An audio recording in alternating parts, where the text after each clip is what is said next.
Kartais girdim iš pacientų klausimų, ar echoskopija yra saugus tyrimas.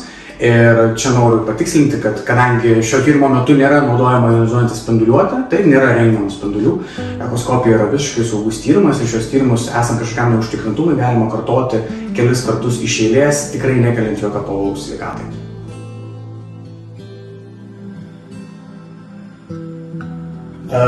Ląstų klinikose mes atliekame įvairių organų sistemų ultragarsinį ištyrimą, keliam skydliaukės, virškinimo organų sistemos, urogenitalinės sistemos, taip pat krūtų, limfmazgių echoskopijas.